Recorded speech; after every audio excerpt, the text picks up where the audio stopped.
Սելյայնակիցներ, ելույթս վերնագրել եմ փոխադարձ առավելությունների գաղտնիքը և ապաշրջափակման նշաձողի իջեցումը։ Այստեղից Նիկոլ Փաշինյանը 22 թվականին ասում էր. միջազգային մեր գործընկերները պարտադրում են, որ մենք իջեցնենք Ղարաբաղի կարգավիճակի մեր նշաձողը։ Ովքեր էին այդ միջազգային գործընկերները, Նիկոլ Փաշինյանը ոչ այն ժամանակ, ոչ էլ հետո չպատասխանեց, թե պետքային բազմաթիվ հարցեր։ Ինչքան են պատրաստվում իջեցնել նշաձողը, այդ հարցը նույնպես մնաց անպատասխան։ Բայց հիմա մենք տեսնում ենք, որ այդ նշաձողը դուք ոչ թե իջացրել եք հատակի մակարդակին, այլ մի հատ էլ փոս եք փորել և մեջը թաղել եք և հիմա նույնիսկ Արցախ բառը վախենում եք ասել։ Պետական երկու բարձրաստիճան պաշտոնյա, հիշեցնեմ, ասեցին Արցախ, ներողություն Լեռնային Ղարաբաղ։ Ինչ տեղի ունեցավ 3 առաջի օրը, որ այս իշխանությունները այսքան թմկահարում են, ասում են, Հայաստանի շրջափակումը ճեղքվեց։ Ոգևորության պահին մեր երկու գործընկերներ, մեկն այստեղ է, մեկը այստեղ չի, ասում են, բացվեց սահմանը։ Որ սահմանն է բացվել, ժողովուրդ, Հայաստան-Ադրբեջան սահմանը բացվել է։ Մի հատ կասեք, որն է այդ անցման կետը, սահմանային անցնո, պարոն Հակոբյան։ Մի հատ ասեք, եկեք միասին անցնենք, հեսա 25 հոգի ելույթ ունեցեք, գնանք այդ սահմանը անցնենք։ Մյուս մեր գործընկերն ասում է, նոր դուռ է բացվել։ Պետրոս մեծն է, պատուհան դեպի Եվրոպա։ Այս մարդը բացել է նոր դուռ դեպի ուր, դուշման դարասի։ Ժողովուրդ, ձեռ եք առնում ձեզ։ Այդ նույն սահմանային անցումն է, որը էլի Վրաստանով է գալու։ Որ դուռն է բացվել, Վրաստանի դուռը պետք է փակվեր։ Հիմա մյուս խնդիրը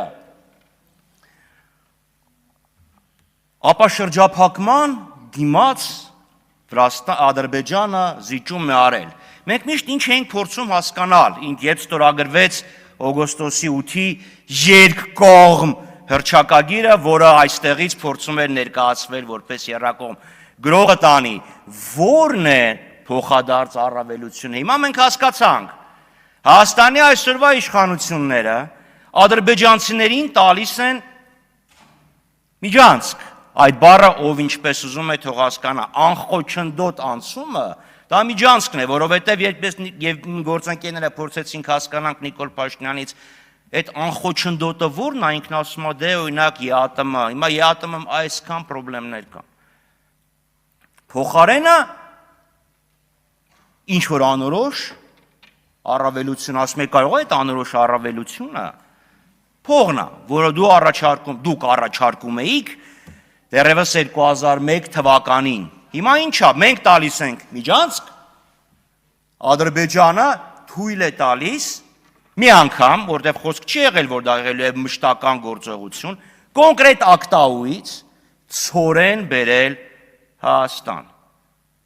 Եվ հիմա ինչա տեղի ունենում, Նիկոլ Փաշինյանը եւ դուք ասում եք շրջափակումը ճեղքվեց։ Այսինքն շրջափակումը, որը դուք նախապես դիտում էիք որպես ճանապարհների ապաշրջափակում, բոլոր կապուղիների ապաշրջափակում, գցեցիք եւ քացով տվեցիք, ոտով մի հատ էլ լղջեցիք, որպես ակտաուից մի պարտիա ցորեն։ Ինչքան ցորեն, տենց էլ ոչ ոք չի հասկանում։ 2022 թվականին, պարոն Հակոբյան, քանի որ դուք էիք սահմանը բացելու մասին, կառավարությունը շրջանառեց որոշման մի նախագիծ, որով առաջարկում էր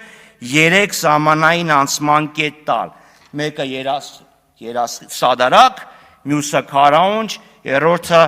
Ղազախ։ Ադրբեջանն ասեց, որ ձեռ եք առնում, այդ որոշումը նախագիծը էլ չկա, կառավարության օրակարգ չմտավ, չնայած Նիկոլ Փաշինյանի հարցմանն ի պատասխան արտգործնախարարն ասում է, չէ, դա օրակարգում է, երբ պետք լինի կմտցնենք, խրոխտ ինչ որ մի հատ առաջարկություն է։ Հիմա պատասխանը, Դեք սովետի ժամանակ մի հատ անեկդոտ կար, ժողովուրդը բողոքում է, սաղին բողոքում, պատասխանը գալիս է Ժիլսամ ատначальնիկը Ժեկը։ Հիմա Փաշինյանին ով ինչ գրում է, գալիս է ուրիշներից, ատначальնիկը Ժեկը։ Ուրեմն 2025 թվականի հունվարի 8-ին ի պատասխան Ալիևի հոխորտանքների Նիկոլ Փաշինյանը հարցազրույց է տալիս Armenpress թերթին, ասում է. Մենք երասխ սադարակ օրդուբադ մեղրի զանգելան երթուղին բացելու շատ կոնկրետ առաջարկ են կարել Ադրբեջանին, դա ավելին է քան առաջարկը, դա կոնկրետ հարցերի կոնկրետ լուծում է եւ մենք սպասում ենք Ադրբեջանի դրական արձագանքին, որից հետո կայացած համաձայնությունը կարձանագրվի թղթի վրա եւ կսկսենք երկաթուղում մեր հատվածների շինարարությունը։ Սա ասվել է հունվարի 8-ին, ուր է այդ առաջարկությունը կոնկրետ։ Ես հարց եմ ուղարկում Նաչալնիկ Ուժեկը, ասում եմ, այդ առաջարկությունը խնդրում եմ ներկայացրեք, որի մասին դուք խոսել եք հունվարի 8-ին, եւ Ադրբեջանի պատասխանը, գիտեք ինչ պատասխան է գալի, ժողովուրդ, պինդ բռնվեք, չընկնեք։ Ինձ ուրեմն մնացական Սաֆարյանը առաջարկում է դիտել Նիկոլ Փաշինյանի ելույթը մայիսի 26-ին Երևանյան երկխոսություն բացման նիստի ընթացքում, բռնվել եք, չէ՞։ Ասում եմ Ադրբեջանի պատասխանը տուր, ասում է Նիկոլ Փաշինյանի ելույթը նայի։ Այս մարդը ձեր նշանակած փոխարտգործնախարարն է։ Ժողովուրդ, քանի դեռ երասխ սադարակ ճանապարհը հատվածը չի կառուցվել, Հայաստանը շրջափակված է։ Նայեք քարտեզի վրա ինչա նշանակում։ Ասում եք Թրամփի ուղի մեր շրջափակումը ճեղքվեց։ Հիմա մի հատ պատկերացրեք, լավ, Կովսականից գնացքը գալիս է, մտնում է Մեղրի, դուրս է գալիս, գնում է Օրդուբադ, Նախիջևան, Սադարակ, հետո ո՞նց է մտնում Հայաստան։ Այդ երաս Սադարակը պետք է կառուցվի։ Երբ մենք ասում ենք համաժամանակյա, դա ի նկատի ունենք, դա, որ իրանք ստեղից մտնեն, մենք էլ ընտեղից կարողանանք մտնենք, այ դա է համաժամանակյան։ Տիկին Կարապետյանն ասում է կլինի, երբ Տիկին Կարապետյանի շուզատկին,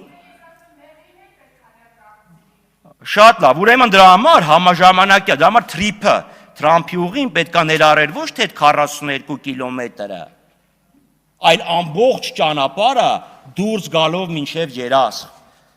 Նմանապես, եթե դուք նայել եք, իսկ դուք վստահաբար նայել եք խաղաղության խաչմերուկը, այնտեղ ուրիշ ճանապարհ էլ կա։ Իջևան, Ղազախ, բա դրա հարցը երբ է քննարկվելու։ Պետք է քննարկվի, չէ՞, որովհետև դրանով նույնիսկ դեպի Թբիլիսի ճանապարհն ավելի կարճ է, դեպի արևելք եւ դեպի Կասպիցով ճանապարհը ավելի կարճ է։ Եթե դա չկա, ես էլի եմ ասում, բացեք քարտեզը։ Այդ թրիփը նույնիսկ մեզ թույլ չի տալիս գնացքով Արարատի մարզից միանալ Սյունիքի մարզ, էլ չեմ խոսում։ Ես ասեցի հենց նոր, բացեք քարտեզը եւ նայեք, եթե չկա երասխ եւ Սադարակ ուղին, ո՞նց է կանելու, պարոն Սիմոնյան, սենց ընդհատակի ակածաններով լեռնային։ Այդ ուղին չկա, ժողովուրդ։ Քանի դեռ դա չկա, այս մեկի մասին խոսակցությունները դառնում է ընդհանրապես այս խրոխտ պատասխանը։ Вот придет Наталья Семеновна, я скажу своему слово, բասեիք այս ամբողջի մեջ միացրեք նաև երասխ Սադարակը։ Բա ուր գնում էր, արդեն գիտեք, եվրոպական գործընկերների հետ խոսում եք, անեկդոտ է դա, ասում է ձեր վարչապետն գալիս է այդ խաղաղության խաչմերուկ քարտեզն է դեմ տալի։ Բա ասեք, բա այս մնացածը, բա ապա շրջափակումից եք խոսում։ Հիրավի հետաքրքիր է Ռուբեն Ռուբինյանին պատասխանելը, ուղղակի մի փոքր բան ասեմ, ձեզանից ժողովուրդ 004 շրջափելականը ոչ ոք չի կարդաց։ Կարդացել եք են, ինչ որ խզմզել է, հերթերից մեկը, կամ տպել է, ձեռագիր չի եղել, հա։ Եվ պարոն Մինասյանը ձեզ առաջարկ էր ասել, ասում եք եկեք մի հատ նայեք, եթե ուզում եք, ձեզանից որևէ մեկը չեկավ, հետվաբար մի ասեք, կարդացած, գրած, չմոռանաք դա, դուք հրաժարվել եք, ասնակ եկեք կարդացեք, ինչ հրապարակ եք, էլ ինչ հրապարակ ենք, Չենք ուզում ասում ենք ով հետաքրքրված է։ Հոп, մի րոպե։ Բա Նիկոլ Փաշտյանին ասում ենք հրապարակեք։ Ասում է չէ, եկեք փակնից տանենք, մենք կներկայացնենք։ Այդքան սկզբունքային է։ Դե վատնը խեք։ Երկրորդը։ Պարոն Խաչատրյան, մի գոռացեք։ Խնդրում եմ, Ձեր ժամանակը սպառվել է, շնորհակալ եղեք, որ ընդհանրապես ձեր միկրոֆոնը չեմ Ես անջատում։ Սիմոնյան, ուրեմն բեք վոկալի կարիք չունեմ։ Երբ խոսում եմ, խնդրեմ ապահովեք, որ դա Պարոն Խաչատրյան, դուք մտնում եք երկխոսության մեջ, դառնում եք եւս բեք վոկալ, հետո ասում եք ես դրա կարիքը չունեմ։ Դա համար երբես ասում եմ, թող ստեղից պատասխան։ Դուք ձեր ժամանակին նախ հետևեք։ Երկրորդը շատ լավ, ուրեմն քանի որ ընդհատեցին ընդհատումը եղել էր արդեն որ ժամանակը սպառվել էր։